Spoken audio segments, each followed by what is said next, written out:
so much missed potential with this one. The premise of Abigail was so refreshing, so fun. At least that's how the trailers made it look. And boy, was this a letdown. So if you have seen the trailers, this will make sense to you. If you haven't, let me just paint a picture of what Abigail is about. So this group of hired mercenaries, no names, Reservoir Dogs, no names. This group of hired mercenaries are recruited by Giancarlo Esposito to kidnap this young girl and keep her in a safe house overnight while they extort 50 million or however many dollars from this young girl's father. Plot twist. This young girl happens to be a ballerina vampire. Say it with me. A ballerina vampire. Now that premise in itself is so much fun because it's your typical now the hunter becomes the hunted.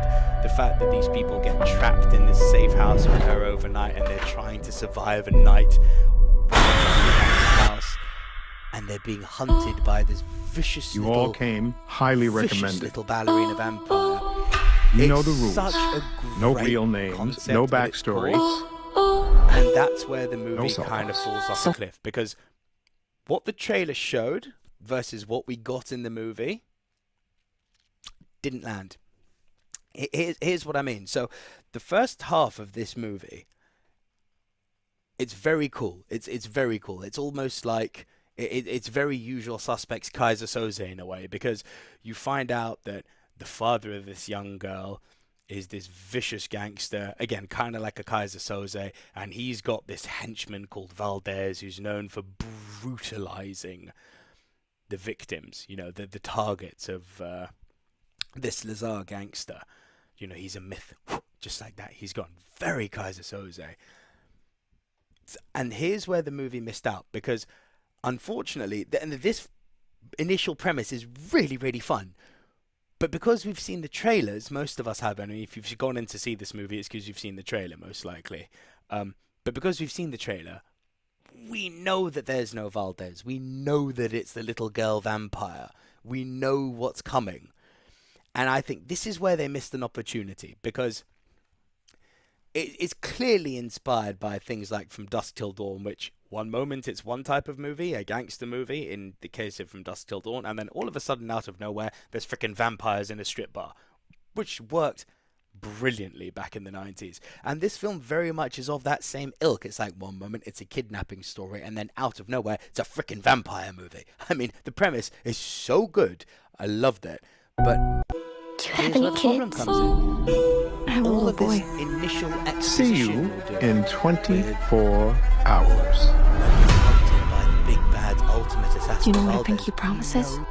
If you behave and do as we say. So, where they went wrong in I this pinky was actually promise with you, the marketing. it'll all be Because over if soon. you had presented this Joey? and not let us know that it was a vampire, I'm sorry about what's I gonna think this happen would to have you. landed so much harder than it did.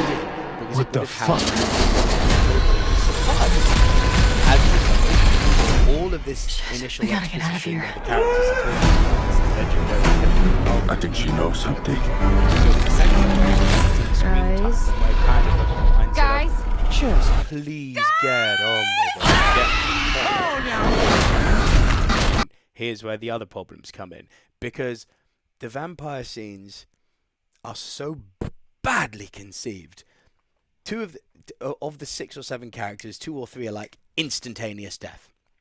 So we're left for the vast majority of the movie, at least the ones with the vampire scenes, with 4 characters. Now, by that very nature, it means we're not going to have much vampire action, because you need to keep people alive in order to tell the story of the vampire hunting them. But part of the fun of a vampire movie is the deaths, it's the gory stuff.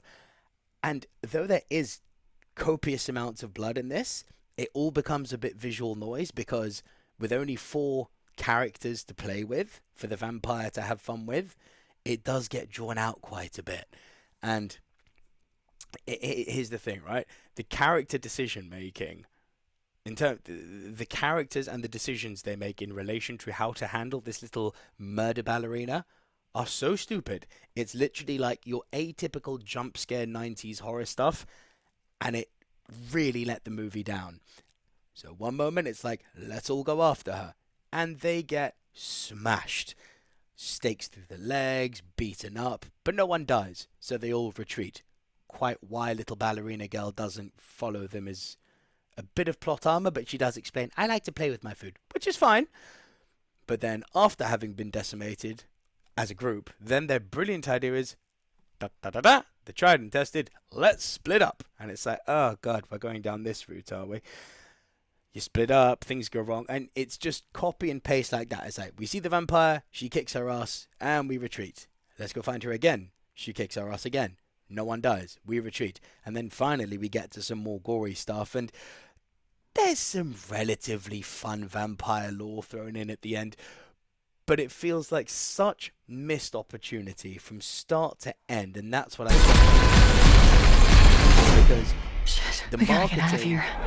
made the whole first part I think she knows something. unnecessary story Guys. beats because we know what's coming. The characters in it are good. What the Character decision making. We kidnapped a fucking so vampire. freaking good. A ballerina vampire. While it has How do we kill a all the vampire? potential What are we in the talking about? world Like to an be Anne a Rice or a really True Blood? unique, You know, Twilight? fresh vampire, Stake through the heart. what we're left Daylight with is a big one.